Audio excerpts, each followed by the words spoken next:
20대 국회가 이제 얼마 남지 않은 시간이면 끝이 납니다. 회기가 이제 끝이 나는데, 일하지 않는 국회, 식물국회, 동물국회라는 이야기를 계속해서 들어왔습니다. 이 법안 중에는 민생과 관련된 법안도 있고 과거사의 진실을 규명하고 화해를 위한 법안들도 있습니다. 아직까지 처리가 못했었는데 어제 다행스럽게도 반가운 소식 하나가 들려왔습니다. 이 진실과 화해를 위한 과거사 정리 기본법, 과거사법을 여야가 처리하기로 합의를 했다는 소식이 전해졌는데, 이 처리 과정에서는 특히 형제복지원 피해 생존자들의 눈물겨운 노력들이 있었습니다. 국회 앞에서 단신농성을 시작을 했었고요. 최근에는 국회의원 회관에 올라가서 고공농성을 벌이기도 했습니다. 이 이야기 한종선 형제복지원 피해 생존자 모임 대표와 함께 말씀 나눠보겠습니다. 전화 연결되어 있습니다. 대표님 안녕하세요. 네, 안녕하십니까. 네, 많이 피곤하지 않으세요? 몸이 죽겠어요, 지금. 네, 힘드시죠. 계속 네. 고공농성 하시는 이 최승우 씨도 보셔야 되고 그래서 말이죠. 네, 승우 네. 형님은 지금 병원에 갔습니다. 네, 어떠십니까, 최승우 씨는요? 단식 농성이 그렇게 길게 하진 못하고, 네. 일찍 끝나서 다행히도 큰 이상은 없는데, 네. 전에 겨울에 24일간 또 단식 농성했었던 후유증이 아직 남아있습니다. 아직도 후유증이 남아 있었는데 결국은 국회의원 회관에 올라가서 고공농성을 하셨어요. 최근에 내려오셨지만은. 네. 왜 올라가셨습니까? 일단 법안이 통과되지 않고 또다시 19대 때처럼 또 법안이 폐기가 되면 21대에서는 또다시 처음부터 해야 되는데, 네. 법안이 국회의원이 한 명이 만들어냈다고 해서 법안이 적용되는 게 아니거든요. 네. 몇 단계에 걸쳐서 본회의까지 가는데 몇 년씩 걸리기도 하고, 지금 이 과거사법처럼 거의 한 10년 막 이렇게 걸리는 경우도 있습니다. 네. 네. 어쨌든 어제 오후에 고공농성을 하시던 최승우 씨가 내려오셨어요. 네. 어떤 과정이 있었습니까? 내려오는 과정에서? 일단 내려오는 과정에서는 김무성 의원님의 네. 중재 역할이 가장 컸던 것 같고요.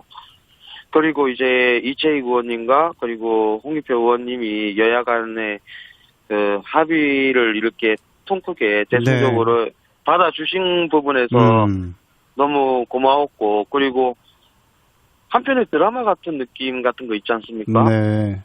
여야가 이렇게 대치하는 과정에서 중재로 피해 당사자들 앞에서 합의를 해준다는 것 자체가 그랬습니다. 네. 처음에는 최승우 씨가 안 내려가겠다라고 하셨죠? 김무성 의원이 법안 처리를 약속하겠다고 하셔도. 그렇죠. 네. 그런 다음에 또 어떤 일이 있었습니까? 그리고 약속을 할 테니까 단식을 풀어라 이렇게 했는데, 이제 승우 형님께서 이제 우리가 그런 말을 한두 번 당한 게 아니다. 네.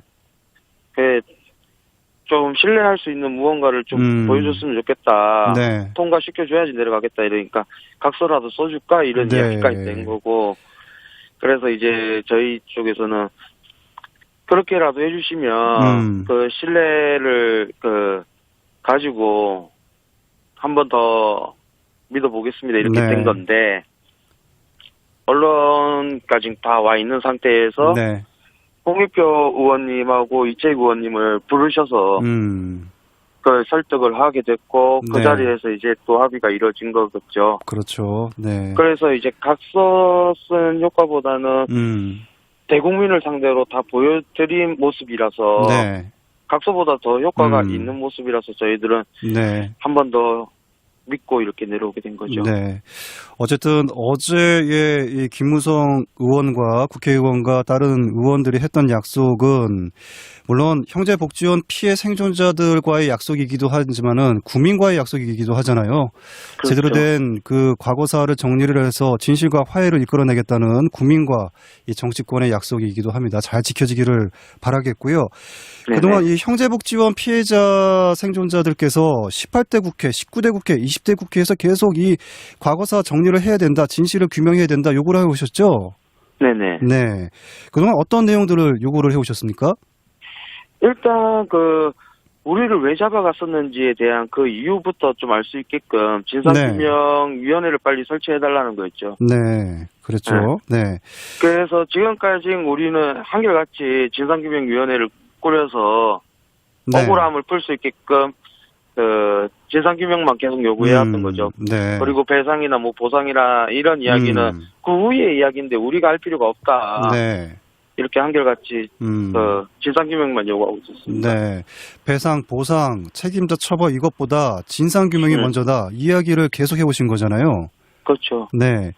도대체 무슨 죄를 지었길래 우리가 불황의 수용소에 들어가서 네. 형기 없는 삶을 살아야 했고 죽어나가야 했었는지 네. 그 이유부터 좀 알고 싶었던 거죠. 네. 한정선 대표님은 뭐 저희 방송에서도 여러 차례 말씀하셨지만은 당시에 형제복지원으로 끌려가셨을 때 어떤 일을 네. 당하셨는지 다시 한번 좀 말씀해 주시겠습니까? 일단 파출소 안에서 아버지가 여기서 잠시만 기다려라 하고 나가신 후에 네. 작은 누나 한신혜하고 저하고가 이제 파출소에 있다가 형제복지원 차량에 실려간 거죠. 그래서 저희들은 아버지가 기다리라고 해가지고 기다려야 된다 했더니 네. 차에 실어서 울고불고 하는 동안에 파출소를 지나갔잖아요, 이제 네. 차가. 네. 그때부터 이제 시끄럽다고 이제 두들겨대기 시작하는 거죠. 네. 왜 끌려가는지도 모르게 형제복지원으로 끌려갔었고 형제복지원에서 어떤 일을 당하셨는지 좀 다시 한번 얘기해 주시겠습니까? 일단 새벽 4시부터 기상을 해서 취침 8시 될 때까지 눈 뜨고 있는 동안은 계속 두들겨 맞고 기압받고 네. 강제노력 하는 건 일상이고요. 그리고 음식까지 보면은 음식도 먹을 수 없는 음식들임에도 배고프니까 먹을 수밖에 없고. 네. 그리고 이제 매일 밤마다 힘 있는 자들에 의해서 동성 간에 성폭행도 계속 일어나고 막 그랬던 곳이죠. 네. 그리고 물고문, 그리고 여러 가지 기타 기압들로 인해서 네. 사람이 만신창이가 되고 죽어나가고 있었어요. 그 안에서. 그런 일을 당하셨어요. 그러면은 이 말씀하셨던 일도 있는데 이 형제복지원 사태 국가에서 구체적으로 어떤 과정들의 어떤 구체적인 내용들의 진상을 규명을 해줘야 된다고 생각을 하시는 겁니까? 이 법을 통해서? 일단 자체적으로 내무부 훈령 제419에 대한 불황인 단속 지침에 대한 헌법의 가치를 훼손시키는 훈령을 네. 어떻게 적용을 해서 사람을 감금을 시킬 수 있었고 법도 아닌 훈령으로 사람을 12년 동안 이렇게 가다 놓고 죽고 한 부분에 대해서 국가의 책임이 네. 분명히 있는데 그걸 계속 은폐해왔던 부분에 대한 책임이 있는 거죠. 네. 뒤늦게라도 빨리 국가가 책임을 지고 사과를 하고 이렇게 하는 게 정상적인 국가라고 저는 보고 있습니다. 네. 뒤늦게라도 국가가 잘못한 게 있으면 사과를 하는 게 정상적인 국가다. 그렇죠. 네. 자, 이렇게 인권 유린이 자행이 됐던 형제복지원 관계자들 처벌은 받긴 받았습니까? 조금이라도? 형제복지원 관련해가지고 처벌은 박인군 원장이 이렇게 받았어야 되는데 네. 공금횡령과 초지법 위반, 외화관리법 위반 이런 걸로만 2년 6개월 살고 나오셨고 네. 나갔고 그리고 특수감금에 대한 네. 죄값은 무죄로 이렇게 된 거죠. 대법원에서 네. 7번의 재판을 통해서. 그래서 지금 문무일 총장께서 2017년도 때 저희들 앞에서 눈물의 사과를 하고 네. 비상상고를 추진 중에 있죠. 그게 2017년 일입니까? 검찰에서 제대로 조사를 하겠다고 했던 게? 네. 근데 지금 2020년 5월이 네. 되고 있는데 조사가 이루어지고 있기는 한가요? 요 최근에 네. 대법원에서 심리가 열렸죠. 네. 1년 6개월 만에. 심리가 열렸어요. 1년 6개월 만에요. 예. 그런데 결과는 어떤 내용의 심리였는지 전혀 이야기가 안 나오고 있어요. 그래요? 네. 대표님 그 재판이나 심리 과정에 참석을 안 하셨어요? 그 피해자 생존자 대표 모임인 그 대표신데? 예, 저희들이 참관을 하려고 했었는데 네. 그 대법원장들끼리 모여갖고 뭐 회의식으로 하는 거라고. 회의식으로요? 심리가 아니고 네, 공식적인 시기가 아니고 심리가 아니고. 심리를 그렇게 하는 거래요. 그래요?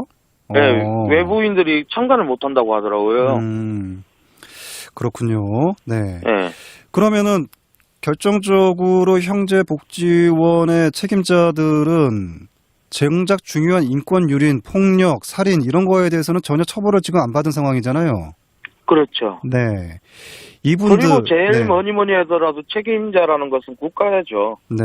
왜냐하면은 박인근 원장은 어떻게 보면 형제복지원을 운영한 당사자이긴 하나 국가가 시행한 정책, 사회정화 사업이라는 그 정책을 충실하게 이행했었던 중간다리 네. 역할이잖아요.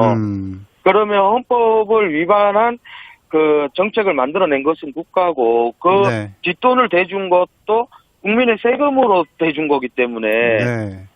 그 책임은 국가한테 더 크다라고 봐야죠. 그런데 네. 국가가 그걸 은폐시키는데 같이 함께 했었기 때문에 네.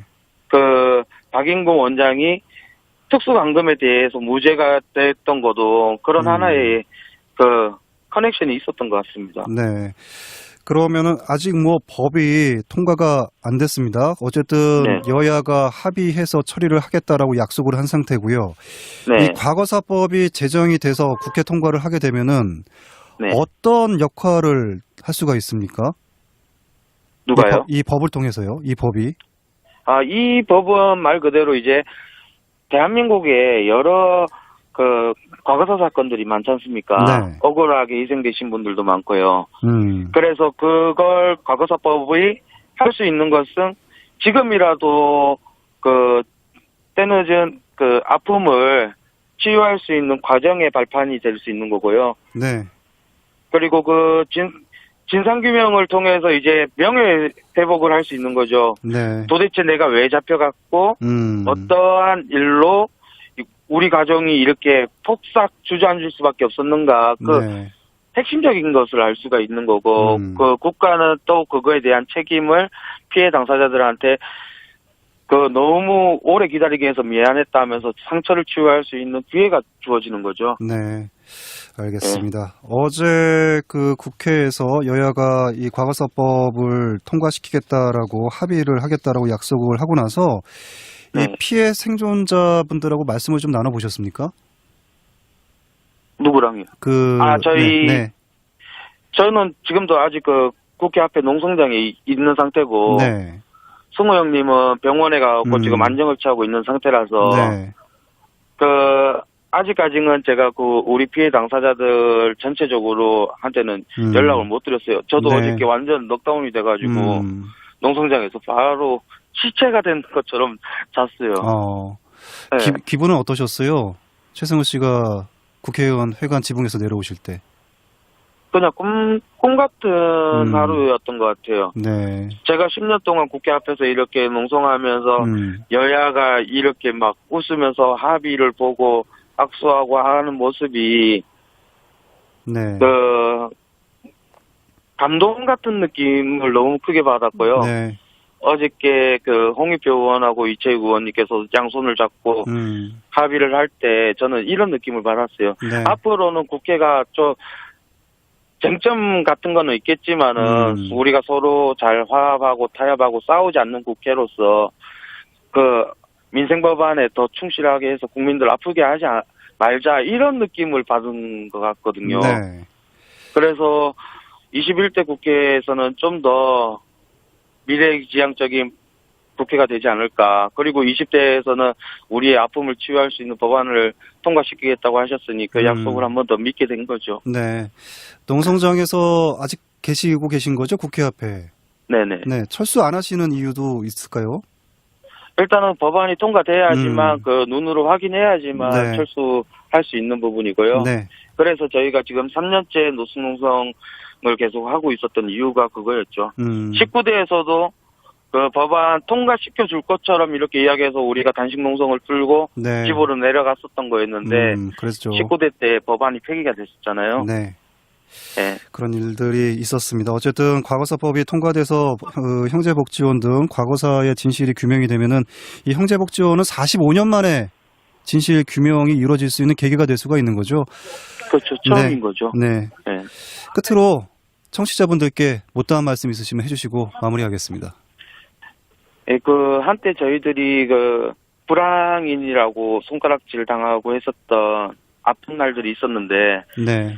지금의 대한민국 국민들과 시민들께서 저희들을 바라봐 주시는 응원과 메시지는 너무나 컸습니다. 그래서 지지의 힘으로 저희가 지치지 않고 여기까지 왔던 거에 대해서 너무나 감사드리고 있습니다. 그러나 아직까지는 끝난 것이 아니기 때문에 끝날 때까지 저희들이 건강하게 살아남는 모습 끝까지 응원과 지지 부탁드리고 싶습니다. 감사합니다. 네.